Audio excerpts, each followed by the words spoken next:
On the morning of October the 31st, 1984, India woke up unaware that it was about to lose one of its most powerful and controversial leaders.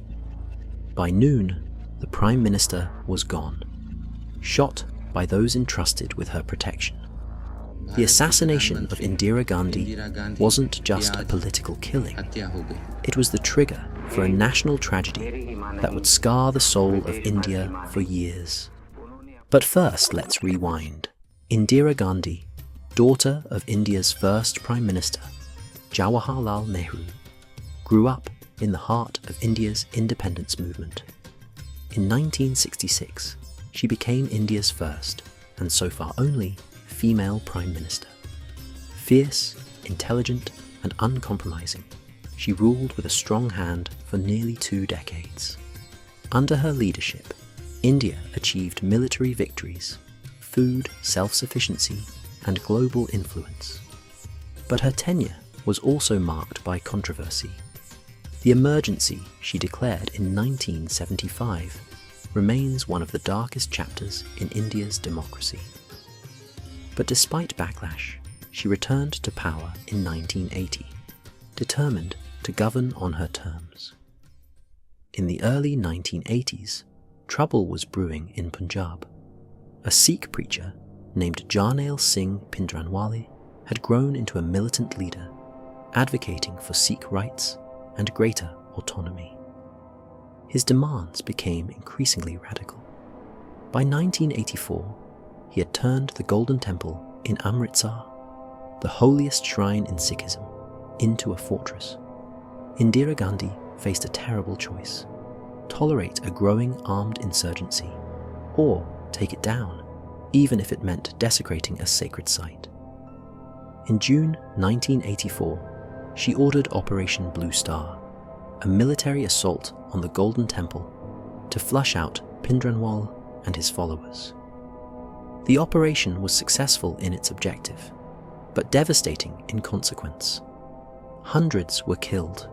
The Akal Takht was heavily damaged. The Sikh community was outraged. To many Sikhs, this was not just a military operation, it was sacrilege. Despite the warnings, Indira Gandhi refused to remove Sikh bodyguards from her security team. "I am not afraid," she reportedly said. "If I have to die, every drop of my blood will strengthen the nation." Among her guards were Beyant Singh and Satwant Singh, both Sikhs. On the morning of October the 31st, Indira left her residence at 1 Safdarjung Road, walking toward 1 Akbar Road for a TV interview with British actor and filmmaker Peter Ustinov.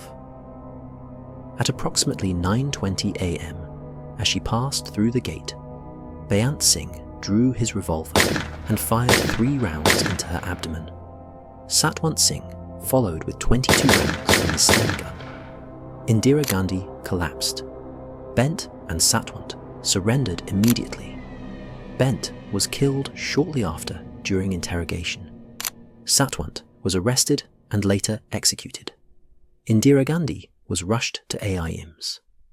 Doctors tried for hours, but by 2:20 p.m, the Prime Minister of India was declared dead. Her body was riddled with bullets, some say up to 31 entry wounds. As the news broke, Delhi and other parts of India erupted in chaos. What followed was one of the darkest moments in Indian history: the anti-Sikh riots of 1984.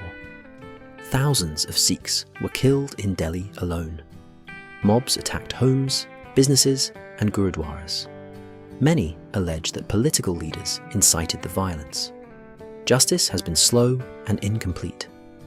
Indira's son, Rajiv Gandhi, succeeded her as Prime Minister. When asked about the riots, his now infamous words shocked many. "When a big tree falls, the earth shakes." Indira Gandhi was cremated on November 3, 1984.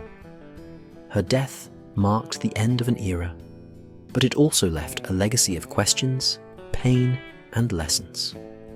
To some, she was a visionary. To others, a dictator. but no one can deny her place in India's complex history.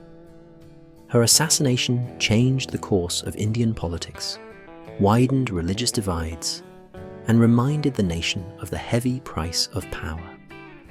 Violence took a leader, and in its wake, it nearly tore a country apart. But history gives us a choice: to repeat it or to learn from it.